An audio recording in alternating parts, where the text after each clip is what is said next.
তো hello dear student, কেমন আছো? আই হোপ প্রত্যেকে শুধু ভালো নয়, ভীষণ ভালো আছো। স্ক্রিনের উপর একটা প্রশ্ন লেখা আছে, তাই না? প্রশ্নটা কি বলা হয়েছে দেখো, the sum of first four term of an AP is 56 and the sum of its last four term is 112. If its first term is 11, then find the number of the term in the AP. মানে হচ্ছে এটাই যে এখানে কোশ্চেনে প্রথম চারটে টার্মের যোগফল 56 দেয়া রয়েছে, ওকে। শেষের চারটে টার্মের যোগফল 112 দেয়া রয়েছে। নির্ণয় কি করতে হবে? Then find the number of the term in the AP. So number of the term, n এর ভ্যালু নির্ণয় করতে হবে।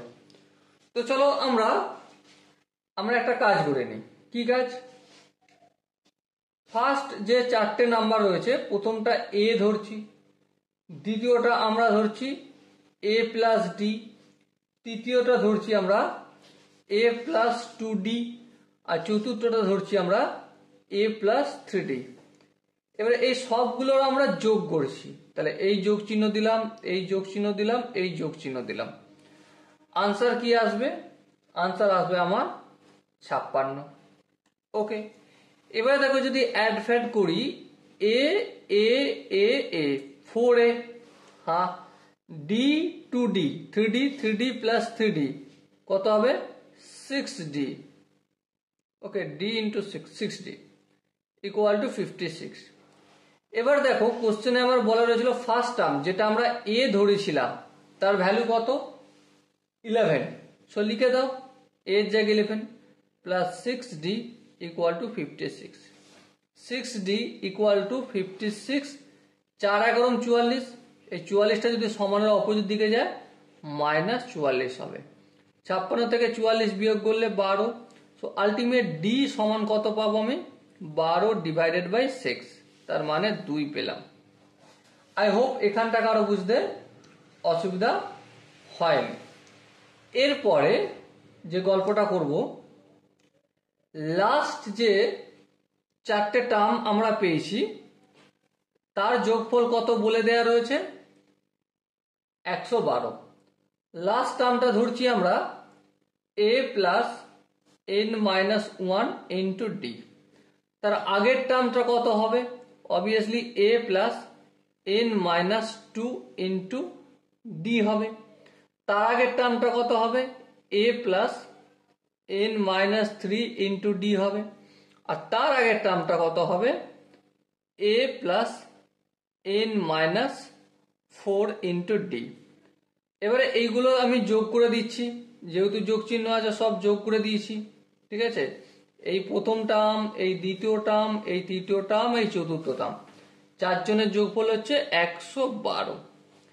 এবার দেখো এখানে একটা এ, দুটো এ, তিনটে এ আর চারটে, তো অবভিয়াসলি 4a হয়ে যাবে। এবারে এখানে দেখো plus n minus 1, n minus 1, কিন্তু ডি এর ভ্যালু আমরা জানি, হ্যাঁ জানি, কত? সেটা 2। চলো লিখে দাও ইন্টু 2।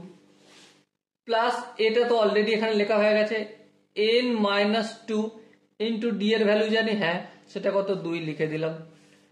প্লাস এটা তো অলরেডি এখানে লেখা হয়ে গেছে n মাইনাস 3 ইন্টু ডি, তাহলে n মাইনাস 3 ইন্টু 2। আবার এটা তো লেখা হয়ে গেছে এখানে, তাহলে n মাইনাস 4, তাহলে n minus 4 into 2 equal to 112। Already আমরা a এর মান জানতাম কত? 11, লিখে দিলাম। প্লাস n এর সঙ্গে 2 গুণ করলে 2n, n এর সঙ্গে 1 এর সঙ্গে 2 গুণ করলে -2, কারণ এখানে মাইনাস চিহ্ন আছে। আবার যদি একটু কাজ করি, n এর সঙ্গে 2 গুণ করলে 2n, প্লাস মাইনাসে মাইনাস, 2 দুগুণে 4। একইভাবে 2n minus 6 plus 2n minus 8। I hope এটা প্রত্যেকে বুঝতে পেরেছো। এবার দেখো 4 11 অবভিয়াসলি 44, 112 অপোজিট দিকে যদি নিয়ে আসি 44টা মাইনাস হয়ে যাবে, লিখে দিলাম। এবার দেখো 2n 2n 2n 2n কত হবে? 8 n হবে। -2 -4 দ্যাটস মিন -6 -6 -6 -12 -12 -8 -20। আর একটু যদি ক্যালকুলেশন করি 8n - 20 ইজ ইকুয়াল টু 112 থেকে 44 বিয়োগ করলে কত হবে? 4 4 2 12, 4 5 6 7 8 9 10 11 12 8 হয়, 4 কে 5 5 ক 11 5 আর 6 11 হয়, তাহলে 68 হলো, তাই না? 89 -20 অপোজিট দিকে গেলে +20 হবে।